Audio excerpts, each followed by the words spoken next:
Hi, everyone. I'm Ananth, a solutions architect at NVIDIA. I'm going to be talking today about how you could actually build a simple GPU-accelerated Kubeflow pipeline. So why do you need GPUs for Kubeflow pipelines? Well, with a lot of deep learning models pushed to production these days, the need for compute has actually increased multifold, and uh, it's now industry-wide accepted fact that GPUs can actually cater to this compute requirement. And in fact, they've helped reduce the end-to-end deployment as well as development times. So how do you exactly get Kubeflow to run on GPUs?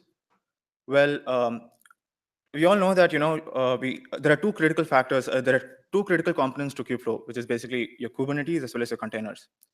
So to get your containers to actually run on NVIDIA GPUs, which are either in your local server, or on the cloud, you need this thing called you need the NVIDIA Docker runtime. And then to get your Kubernetes clusters, to get your Kubernetes to orchestrate your Docker containers, you need the NVIDIA device plugin. So we built a pipeline that consists of a ResNet 50 model trained on the CIFAR10 dataset. So we pulled in the Docker containers from the NVIDIA Cloud Registry. So the reason being, these containers are actually well GPU optimized, and they're frequently updated internally at NVIDIA too. So you don't really have to worry about the dependencies. And the first stage of the pipeline was basically the pre-processing. This is the regular stuff that you do, the scaling, the normalizing, the rotation of the images and stuff. We pulled in the TensorFlow 19.02 container from the NGC registry. In the training step, we actually trained a Keras model on the CIFAR10 dataset. Well, there's actually nothing special in this part. The special part that comes into play is the TensorRT that we included in the training script. So what we did is we used TensorRT to optimize the inference graph.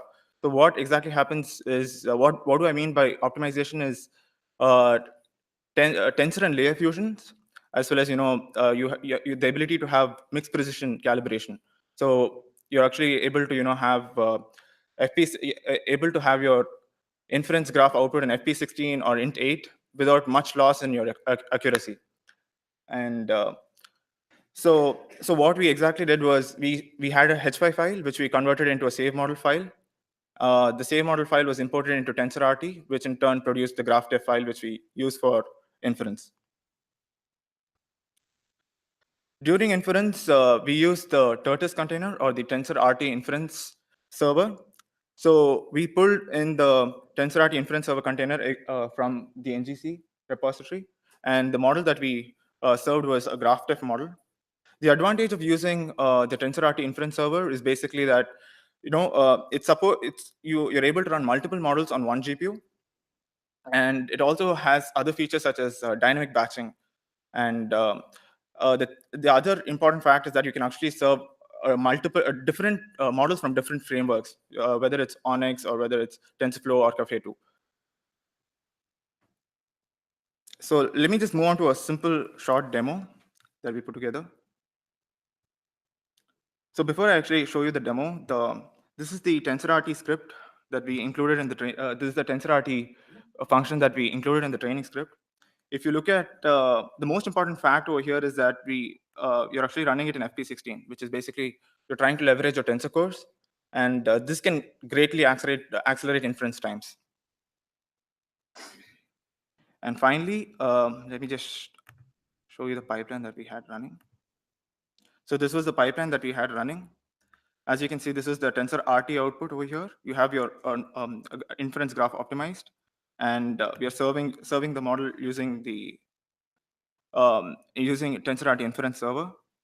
We can try to ping this was done over a period of 5 to 10 days, and so it's pretty basic, but we can just try pinging the server with a picture. So let's just take a car.